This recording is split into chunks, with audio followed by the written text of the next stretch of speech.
Саламатсыңдар ма балалар? Отырамыз. Бүгін сабақтың тақырыбы пейзаж табиғатпен үйлесім тәуір перспективасы. Түсіндіңдер ме? Енді бізде қоршаған ортаның ассоциативтік мағынасы мен визуалды сипаттамасын зерделеу және анықтау, композиция, түс, пішіні, фактура, тепе-теңдік. Енді біз бұл жаңа сабақтың мақсаты бояу әдісі. Бояу әдісі арқылы сабақты бағалаймыз. Ол қалай? Міне мынада қазір біз топпен жұмыс жасап жатырмыз. Топпен мұны арқылаға таратып береміз. Енді бірінші топ, екінші топқа бөлінесіңдер.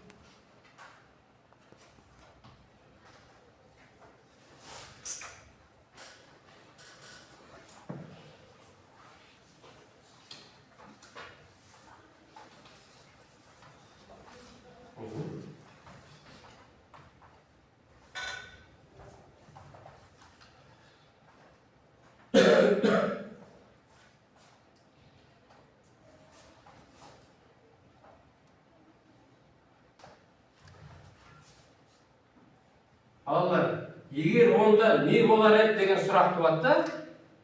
Егер барлық адамдар сурет сала алмаса, онда не болар еді? Егер бұл өмірде түстерді қолданбасақ, онда не болар еді? Егер бұл өмірде пейзаж сөзін қолданбасақ, онда не болар еді?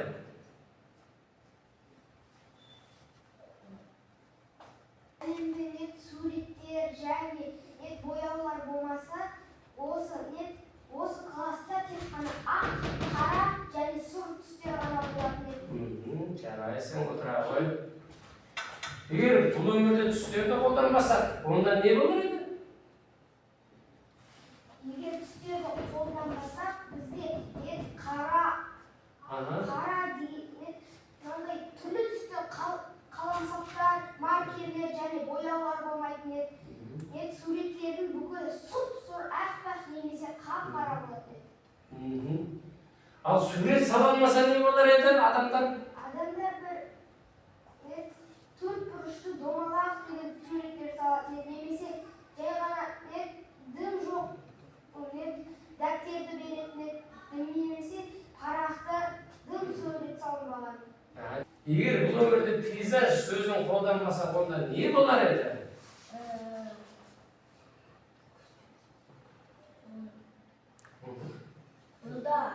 Онда адамдар әлемде сәнді суреттер болады. Жарайсың, отыра ғой.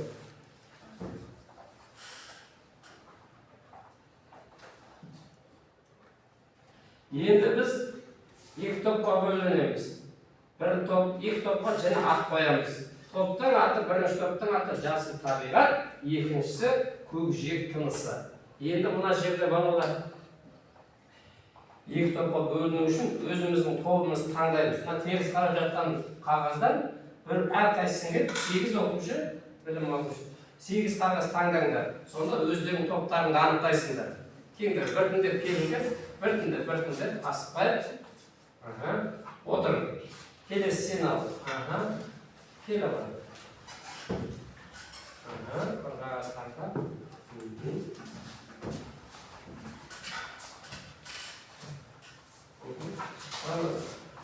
Кел алады. Енді қараңдаршы. Бірінші топта жасыл табиғат, жасыл табиғат дегеніміз мынау. Екінші топ көкжиек тынысы.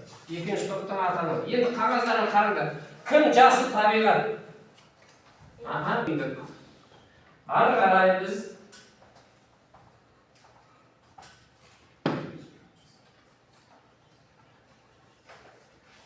мына сұрақтарға жауап берейікші.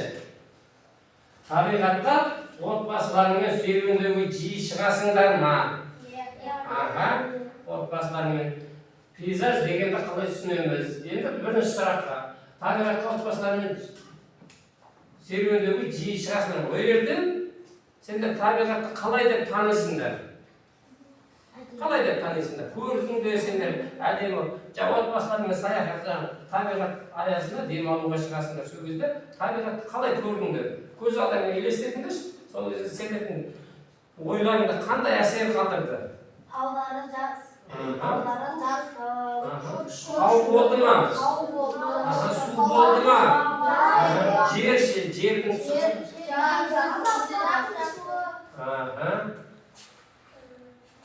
Гүлдердің иісі.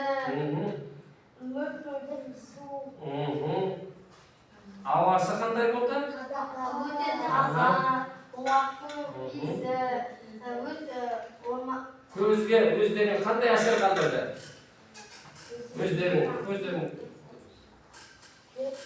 тамаша. Өте тамаша әсер. Жайлы өздеріне жақсы әдемі әсер қалдырды ма? Енді екінші сұрақ. Пейзаж дегенді қалай түсінеміз? Пейзаж деген ол көлдің жағасындағы суреті. Көлдің жағасында суреті. Енді қараңдаршы, ана жерде сұрақ туындайды. Әуе перспективасы дегеніміз не? Әуе перспективасы дегеніміз сурет салу мен бейнелеу өнерінде алыста тұрған заттарды көзге бұлдыраңқы. Яғни алыста тұрған затты көзге бұлдыраңқы көрінеді ғой, иә? Түсі жеңіл, яғни қанық түс емес, ашық түс. Анық еместей етіп бейнелеу тәсілі. Бұл әдіс кеңістік тереңдігін табиғи қашықтықты көрсету үшін қолданылады. Түсіндіңдер ме?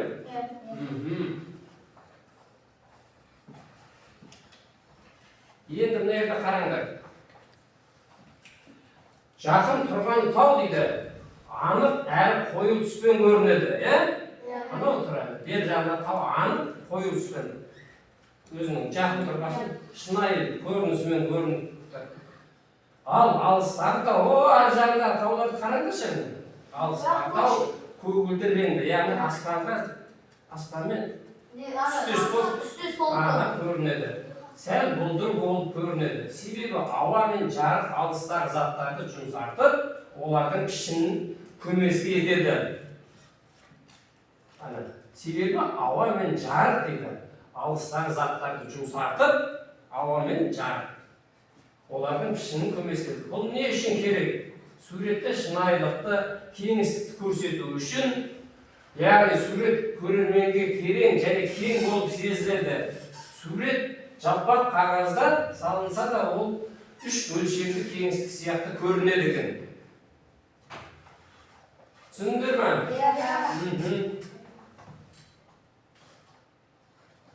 Енді екі топқа ойлам топтас әдісі арқылы біз сұрақ тапсырма берді екі топқа. Бірінші топқа тапсырма атауы табиғаттың тынысын бейнеле. Яғни тапсырма екінші топтың тапсырма атауы кеңістікті көру өнердің көзі. Табиғи пейзаж элементтерін дұрыс таңдайды. Бір бал, яғни балмен берді бағаланады. Әуе перспективасының негізгі заңдылықтарын қолданады. Бір бал. Постерді түс пен кеңістікті үйлесімді орналастырады. Бір бал. Әр бөлек тұрғын, ортаны ашамыз. Астыда кедергі жасамау керек. Апайларға айтып кетеді.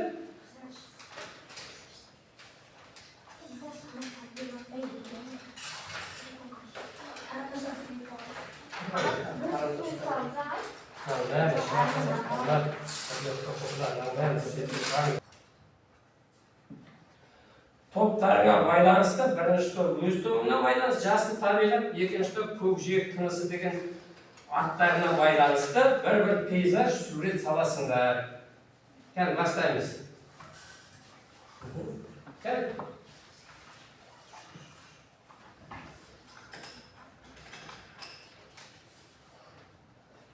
Көрдік қой, тау. алыстан жақыннан. Korkma ya onu. Özgen. Özgen. Şimdi nerede bir kararlı tas. Bu da bir var Allah saltanat şöyle jasın. Sakın yemez.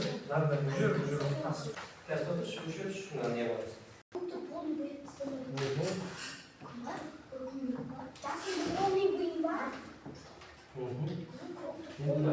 Şimdi kumaralar çıkıyor. Жерді жасыл аспандан көрсетеміз. Сендермен орысты бөліп алды сонда. Бүйтіп бөліп алды, сен екеуін көрсетеді, сен екеуін көрсетеді. Бұлай қалады. Кәні қай топ суретті аяқтады? Болған.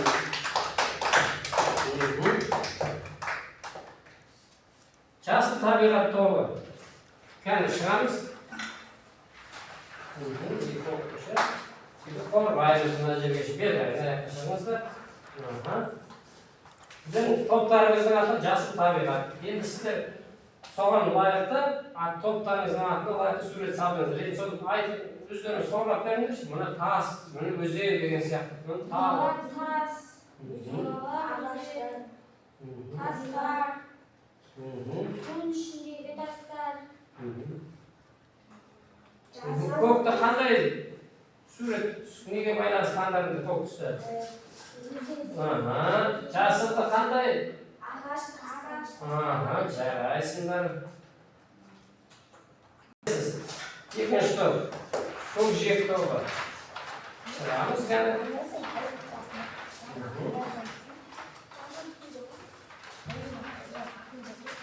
Көкжиек тобы. Өздерінің тобына лайықты ақтармен өздерінің суреттерін салыпты.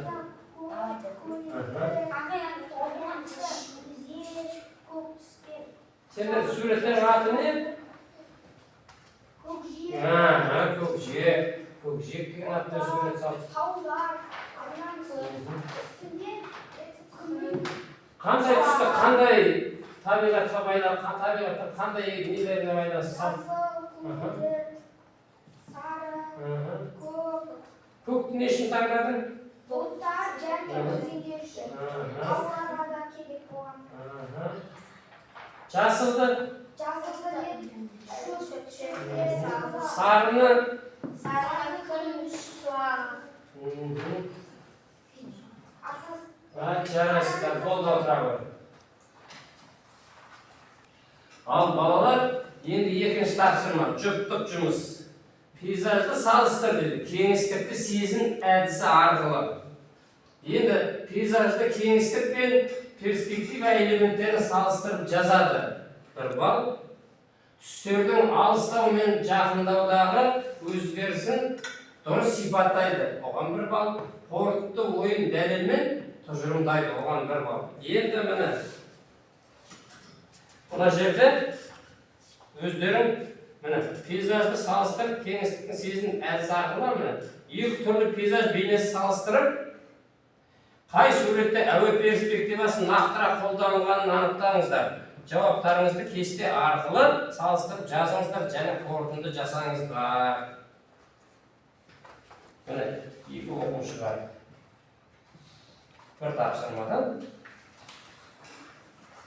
жұптық жұмыс, яғни бұл екі оқушыдан жұмыс орындаймыз. Ал балалар, қайсың дайынсыңдар екен?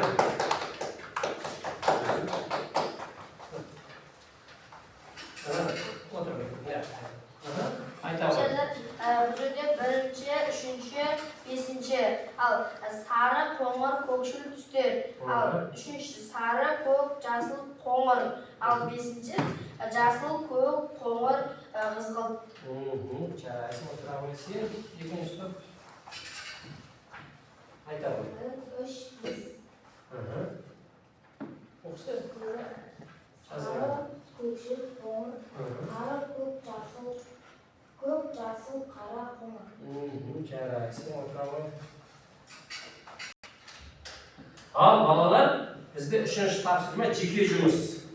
Енді өз есінде қалған немесе суреттен көрген табиғат, табиғи пейзажға орман, дала, Taul аймақ, көл маңы, тағы басқа суреттерге байланысты шағын мәтін жазу керек. Қандай түстер басым ода, қандай пішіндер мен құрылымдар байқалды, табиғи көрінісі қандай көңіл күй тудырады, әуе перспективасы қалай берілген деп ойлайсыңдар. Жазба көлемі өздерінің 6-8 сөйлемнен тұрады. Кәне, жеке-жеке. Тапсырма әркім өзінше жазады.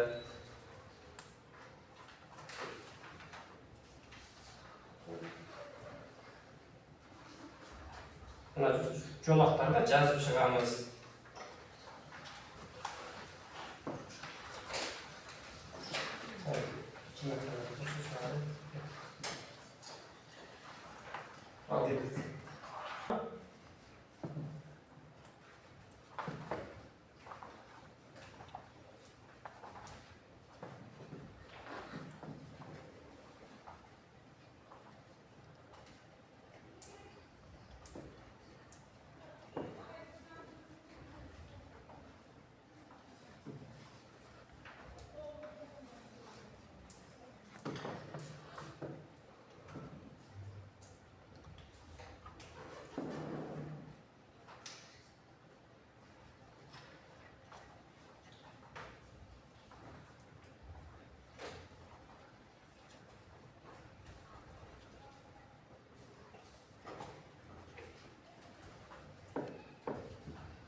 Al bolalar bulduk mu? Bulduk. Жарайсыздар. Дұрыс. Дұрыс. Дұрыс. Дұрыс. Жақсы, жақсы. Абзалдықты жақсы. Екеуінікі де жақсы, дұрыс. Ал балалар, енді біз сабақты сұрақ-жауап арқылы сабақты бекітеміз. Қазір мен мына жерде сұрақты таратып беремін. Сендер астына жазасыңдар да жауабын. Болғанша жауабын айтасыңдар маған. Міне.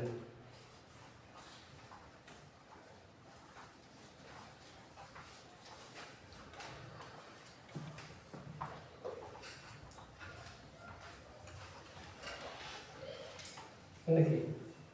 Астын жаз. Кім болды? Болғандарынша айтасыңдар. Сұрақ оқисыңдар да, астына жазылған жауапты айтасыңдар. Өздерің.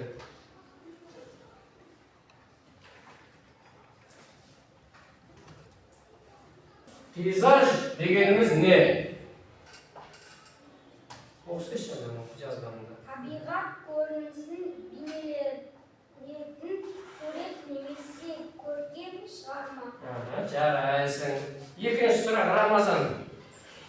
Пейзажда ең басты бейнеленетін не нәрсе?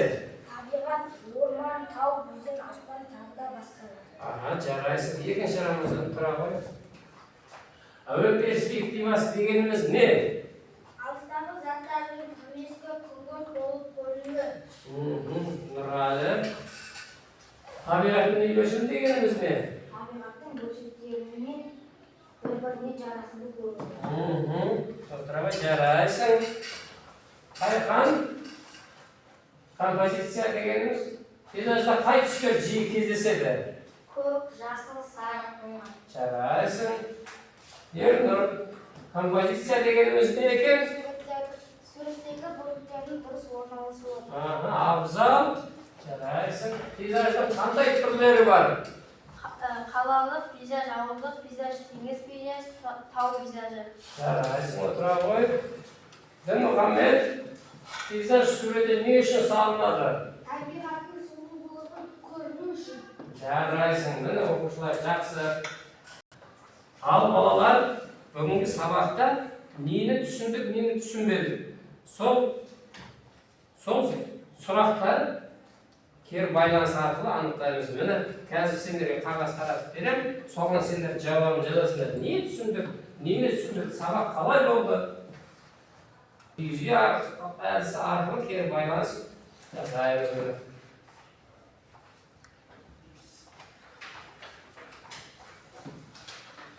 Tamam.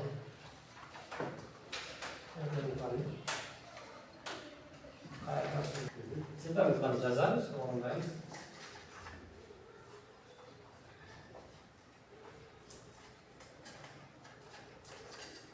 Sabah kalır bugün. Buna suratlar var.